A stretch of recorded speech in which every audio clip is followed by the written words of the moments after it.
Hello everyone, welcome to Chat with an Astronomer. I'm Laila, a PhD researcher here at the Impress Bonn Cologne.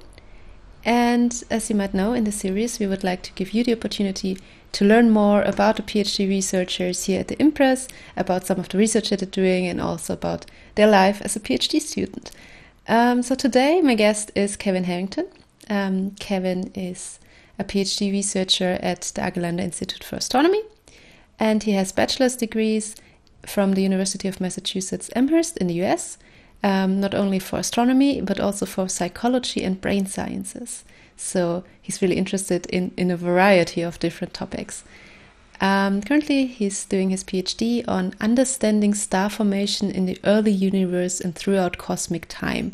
So this sounds really fascinating, and I would really like to learn more about his topic in this conversation and about his general outlook on science.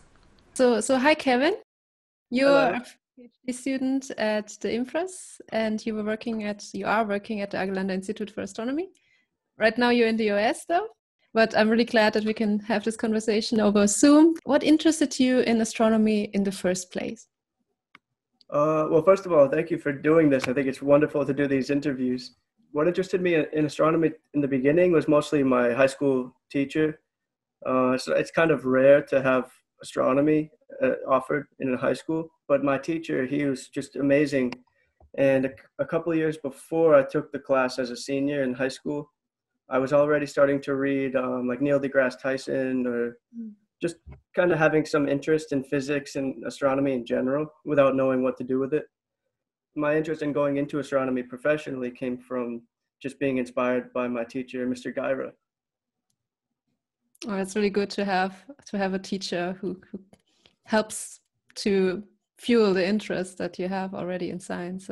He talks about life and science too, so it was really, I was able to put things into perspective.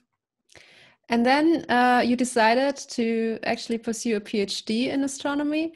What made you decide to do that? A PhD gives you credibility in some sense. It also allows you to go deeper into a subject rather than just kind of scratching the surface with a bachelor's degree. And it was important for me to pursue my interest as far as I can go because my mom, she raised me by herself and with my sister, and neither of them actually graduated from high school. So just to even graduate from high school is a big deal for me. And I really take it to heart to try to go as far as I can in love and appreciation for them, of course. Mm. So you wanted to see what is the highest level of education you can really achieve, like Yep. go as far as you can go. Why did you go to Bonn? You did your undergrad in the US, but then you decided to come to Europe and to Germany? Yeah, when I came to Europe, I realized that a lot of people, they think about going to the US for graduate school. Yeah. And when I think about that, I just think it's absurd because it's just you have to pay money and you basically lose money going to graduate school.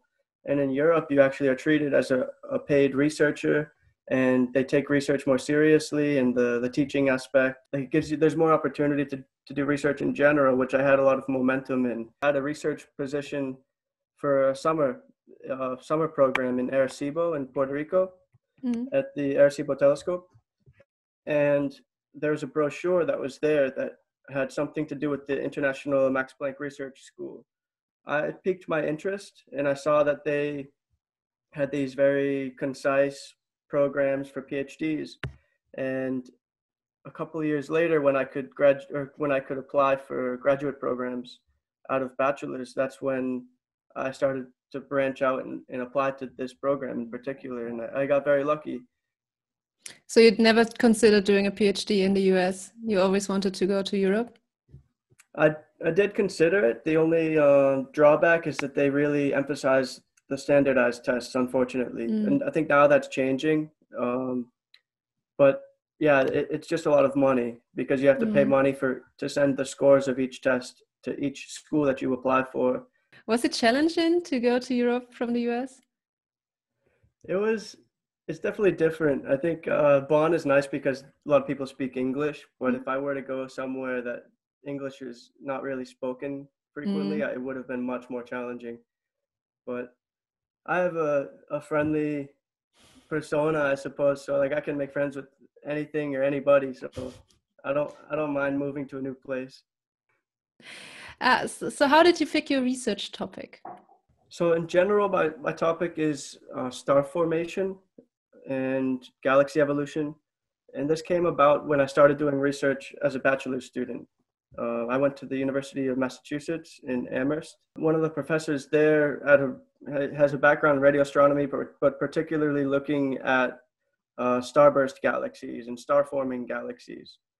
And I started doing a research project with him, and then that grew into a successful follow-up project, and then eventually I just continued in that direction. So with my PhD, I followed up what I started at my bachelor's university. So you mentioned that you're working on star formation and trying to understand star formation. So what does it actually mean? What do you try to understand there? I guess understanding the life cycle of stars, how do stars form, and how does that impact how galaxies evolve and form. And so we try to understand how our Milky Way could have been shaped and formed. And understanding star formation is kind of like understanding cooking in a sense, because once you have the basic idea of like, okay, this is cooking, then you can start to apply to make different recipes or to understand the nuances of making food.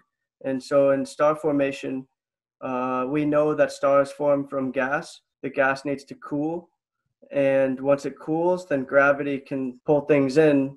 And then once things get so close together, then fusion takes place between atoms to form an actual star. But there are various gaps between those stages that are still not fully understood. And that changes during galaxies in the early universe had different recipes, or the stars there, than galaxies today, like the Milky Way. Maybe the recipes are somewhat similar, but I think the ingredients are what's different in the early universe, because there's our Milky Way is in a state of retirement in terms of star formation because there's not really much gas to work with. But in the early universe, there was a lot of molecular gas and atomic gas and a lot of fuel to form more stars at a rapid rate.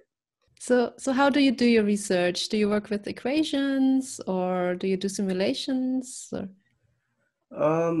I'm more so working with actual data from telescopes, processing the images taken from these telescopes, but also the spectral information. So the spectroscopy, like a car radio, you can turn the channel to a different station, and you can get a certain signal from that station. And in a similar way, we use the data from telescopes that are tuned to certain frequency channels to observe different parts of a galaxy. I'm really also fortunate to have the opportunity to go and take the data myself with some of these telescopes in particular. So you actually have the chance to go to the telescopes and do the observations yourself? Yeah, it's challenging sometimes, just like with physical things like sleep, because you might have to like flip your sleep schedule, but it's really rewarding because then you can point this huge telescope to a certain like space in the sky, and then you see what you get. And if there's a signal above some noise, it's just incredible to think that maybe nobody has ever, done this type of observation and pointed to this part of the sky before. Have you ever been afraid to do something wrong with those telescopes? That's a good point. I try not to think about it too much. When I first had some opportunities to observe, I went down to the Large Millimeter Telescope in Mexico when I was still doing my bachelor's. And there was a time where it was just me and another graduate student who was maybe 21, 22, and I was a little bit younger. And it was just us. And this telescope just kind of started up and going. So it doesn't have like a whole suite of, staff scientists and observers and everything. And at that point, I was really scared that I would do something wrong. It was like this big expensive toy that we had in our hands. And that time I was a bit nervous. But most of the time, if you do something terribly wrong, it's not going to last for very long, because there'll be some operator or somebody to kind of cancel things with the hard stop with the red button. You definitely want to make sure you know what you're doing so that you don't waste the time on the telescope, because there's a lot of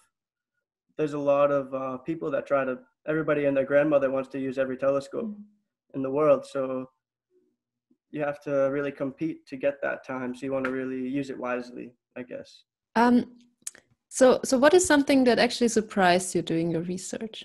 I guess something that surprised me that's not really related to science is just the way that things work once you get into the field of astronomy. And I'm sure it's similar in other sciences, but the aspect is more personal. So I realized that was one of the takeaways I've had so far doing my PhD, is that it's very much a political situation as much as a scientific. And dealing with people and the way that things are run, and what are the goals, what are the deliverables, these are aspects of science that may or may not be good or bad things, but they're just parts of it that I didn't expect. And so I think dealing with people is just as important as dealing with the data that you have. It's also about creating the connections with the people that can help you and presenting yourself to them, I guess. Yeah, because nobody would have any way of knowing kind of what you do unless you just talk to them or talk with them, or Yeah, so conferences and talking to people in collaboration, everything, that's really important. Unfortunately, it's a bit difficult right now. Yeah, naturally. But I mean, still, we can be creative. Yeah, There's definitely. ways to reach out. We can always send an email to somebody, or that's what I realized. It doesn't take much to just start a collaboration sometimes, or to share similar work, and to just keep the discussions going. Yeah. So what advice would you give to someone who would like to know more about astronomy, or who would like to study astronomy? Well, there's just so much we don't know about the universe. So anybody who's even got an interest in going into astronomy should know that we're discovering things by the second, and that there's so much to learn, and there's just so much to dig into. I mean, there's a lot out there, so we need more people who are willing to dive into it and go through the hurdles of math and physics, but just for some time before they can really, like what we're doing now, branch out and conduct our own research and choose which directions we'd like to go. And so there's just so many things that can be explored and uncovered. Yeah, to just keep asking questions, and just a more detailed type of questioning and critical thinking, and being curious in general. I think that's important for like high schoolers to keep in mind, in particular, where they're going off into choosing into the real world, in a sense. Staying curious, asking the right questions, that's almost more important than getting to know the answers, because the questions are the interesting part. Yep. Yeah, it's the process. We always hear it. No, so thank you very much for this conversation. I had a great time. Thank you for doing this. Thank you, Lila. I appreciate it.